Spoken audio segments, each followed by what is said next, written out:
شروع اللہ کا نام لے کر جو بڑا مہربان نہایت رحم والا ہے۔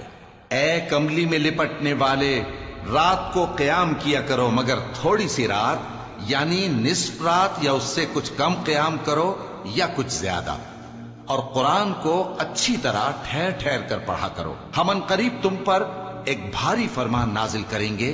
کچھ شک نہیں کہ رات کا اٹھنا نفس کو سخت پامال کرتا ہے، اور اس وقت ذکر بھی خوب درست ہوتا ہے۔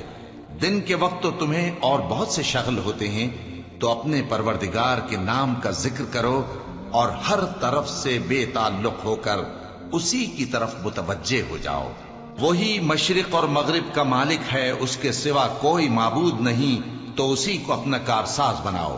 اور جو دل آزار باتیں یہ لوگ کہتے ہیں ان کو سہتے رہو، اور خوبصورتی سے ان سے کنارہ کش رہو، اور مجھے ان جھٹلانے والوں سے جو دولت مند ہیں سمجھ لینے دو، اور ان کو تھوڑی سی مہلت دے دو۔ کچھ شک نہیں کہ ہمارے پاس بیڑیاں ہیں اور بڑی زبردست آگ ہے، اور گلے میں اٹکنے والا کھانا ہے، اور درد دینے والا عذاب ہے۔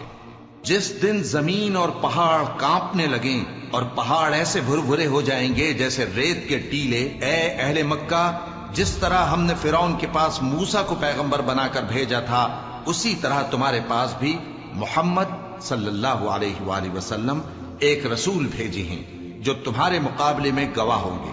سو فرعون نے ہمارے پیغمبر کا کہا نہ مانا تو ہم نے اس کو بڑے دردناک انداز سے پکڑ لیا۔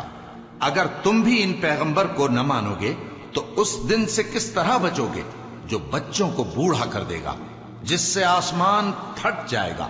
یہ اس کا وعدہ پورا ہو کر رہے گا۔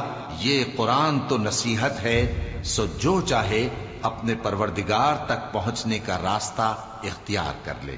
تمہارا پروردگار خوب جانتا ہے کہ تم اور تمہارے ساتھ کے لوگ کبھی 2/3 رات کے قریب اور کبھی آدھی رات اور کبھی تہائی رات قیام کیا کرتے ہو، اور اللہ رات اور دن کا اندازہ رکھتا ہے۔ اس نے معلوم کیا کہ تم اس کو نبھا نہ سکو گے، تو اس نے تم پر مہربانی کی، پس جتنا آسانی سے ہو سکے اتنا قرآن پڑھ لیا کرو۔ اس نے جانا کہ تم میں بعض بیمار بھی ہوں گے، اور بعض اللہ کے فضل یعنی معاش کی تلاش میں ملک میں سفر کریں گے، اور بعض اللہ کی راہ میں لڑیں گے، تو جتنا آسانی سے ہو سکے اتنا قرآن پڑھ لیا کرو، اور نماز قائم کرتے رہو اور زکوٰۃ ادا کرتے رہو، اور اللہ کو نیک نیتی سے قرض دیتے رہو، اور جو عمل نیک تم اپنے لیے آگے بھیجو گے اس کو اللہ کے ہاں بہتر اور صلے میں بہت عظیم پاؤ گے، اور اللہ سے بخشش مانگتے رہو، بے شک اللہ بخشنے والا ہے، مہربان ہے۔